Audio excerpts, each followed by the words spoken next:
what's going on, everybody? Welcome back to California Custom Fishing. A little washed out there. Okay, so just leaving the tackle shop right now. Didn't get anything cool or anything like that, but got 2022 fishing license, the essentials. So what I'm planning on doing today, I was gonna go to the aqueduct, but it's 2 o'clock now. It's gonna take like 30 minutes to get there. By the time I get there, I get set up, be almost 3. I only really have an hour to fish. So what I'm gonna do is hit up a farm pond, a couple of farm ponds that I know of. Hopefully they produce. Haven't been to them in probably over a year, so we'll see. So I'll let you guys know. Okay, so we just got to the spot. First spot I went to was a spot that, like I said, hadn't been in 2 years. Well, they built a road like through it basically, so it's not even there anymore. So there's another spot about 10 minutes away that's fed from this canal. They used to be really, really good. Not a lot. You wouldn't get big fish, but you get a lot.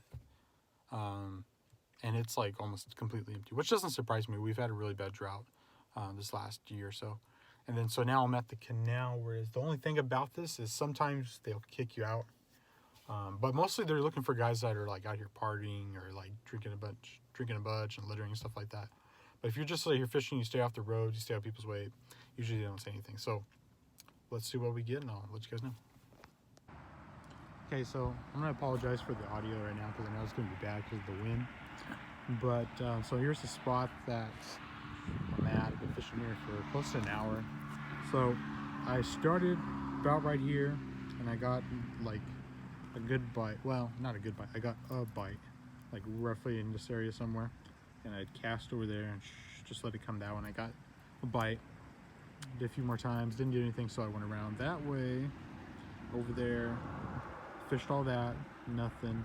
Came back over here, and then like my first cast, same thing, got a bite right in the same area, doing the same kind of cast, but got nothing. This is kind of the presentation I'm doing a shad, kind of imitation bait fish on a swim jig, and I'm just casting it in the shallows there, letting it sink a little bit, and then just taking it back.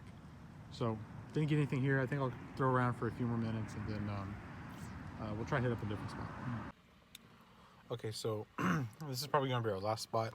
This is actually the first spot we were gonna go to, and I didn't think it was here anymore, but it still is. And it looked like there's quite a bit of water in it. Compared to the canal it's just at, it's got quite a bit in it. So we're gonna see. This one you have to be really careful. Very slippery sides, and plus the fish get spooked super quick here, so kind of have to like sneak up on them, like really long cast, and then you'll hopefully get one. Okay, so video recap. I'm leaving the spot, just did my last cast, and I'm done for today. We didn't get anything. We got a couple of those little bites at the first spot.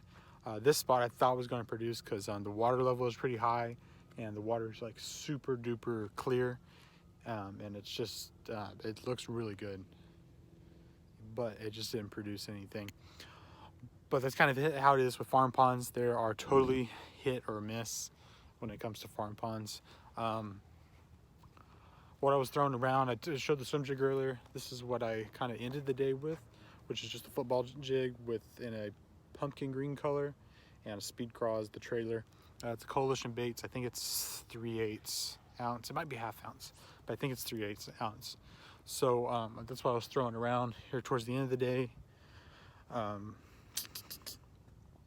yeah, that's kind of how today went. I wanted to talk a little bit about farm ponds. If you live in the Central Valley in California, or if you are in an area that has lots of agriculture, farm ponds can be a really good spot to get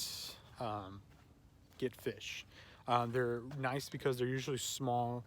They're fairly easy to access, and then most importantly, they don't have a whole lot of pressure. So you can be able to throw around something pretty simple like a jig, small swim bait, Senkos and stuff like that, and usually you can get a couple of fish out onto them. Today was really tough. I think a lot of it is because it is cold out. It's winter. It's January. Well, cold for Central California. So These fish are like really finicky. They're not really committing to the baits. They're not really hunting or searching for baits or for food. They're just kind of sitting there being lethargic. So you basically kind of have to find them, put the lure in front of their face, and then force feed it down their throat. So I knew it was going to be a tough day coming out. I thought it'd be a little bit better than this. I thought I'd maybe get 1 or 2, but that's how it goes. So I'm gonna go ahead and end the video here. And what is going on, everybody? It is the next day, and so yesterday didn't work out so good. I didn't catch anything, completely skunked, but that's fishing, right? So this is my first vlog, like fishing vlog. Obviously it didn't go so well because we didn't catch anything, but try to kind of make it up. I'm going to do a tackle organization video. I'm just going to do a time lapse and I'll kind of explain what I got. I'm going to be doing my saltwater stuff. So got a couple boxes from Dick's. Dick's seems to have the best prices on it, some better selection of these Plano boxes. I got this big old one. I don't even know what I'm going to use it for yet, but I just liked it because it was so big and it was only $7. So what's not to like? And then plus I got the typical ones. I have 2 or 3 others of these. So we're gonna go ahead and get into it. So stop the camera right now. We're gonna do a time lapse and then we'll kind of talk about it.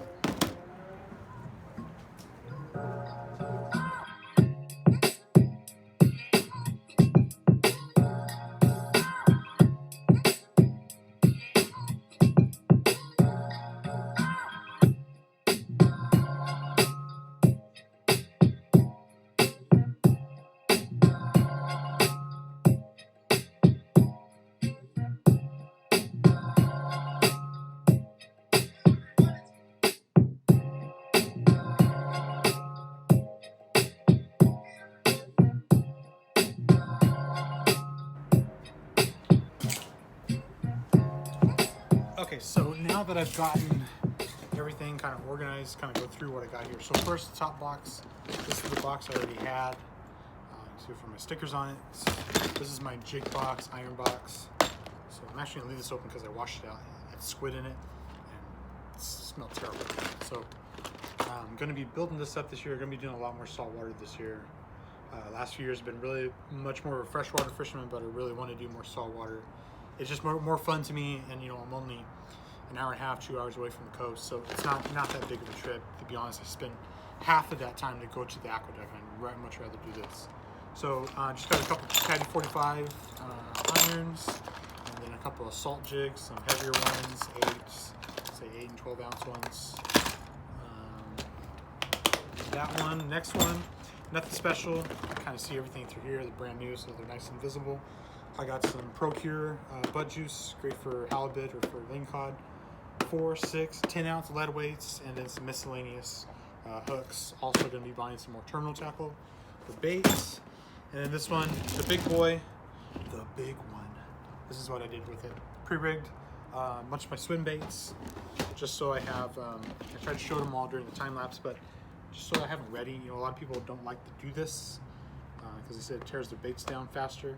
But to be honest, I'd rather be ready and just like, you know, grab it, because that's the hardest thing when you're fishing from shore, you're on the boat or something like that, is like trying to get rigged up all really fast, especially if you're doing big swim baits like this. I mean, I do not want to be fumbling around with this thing, trying to get it straight and all that kind of stuff, you know, on the boat like this. I'd rather do it right here, right now, get down out of the way. This one's my favorite one. This is a lingcod killer. You can get a lingcod almost guaranteed if they're in the area on this, so I might be doing that. And then got some extras, some twin-tailed rubs. I need some lighter lead heads for these in white. These are kind of a clear spec. A bunch of Christmas tree type ones. Some of these ones, these are more squid profile. Smaller bait fish one. This is really good for calico. So yeah, that's just about it for my saltwater tackle. And you know, again, didn't catch anything yesterday, but I will be making a trip to the coast here in the next couple weeks. I have a new reel coming. I'll do a video on the reel when it comes in. And then until then, see you guys next time in California Custom Fishing.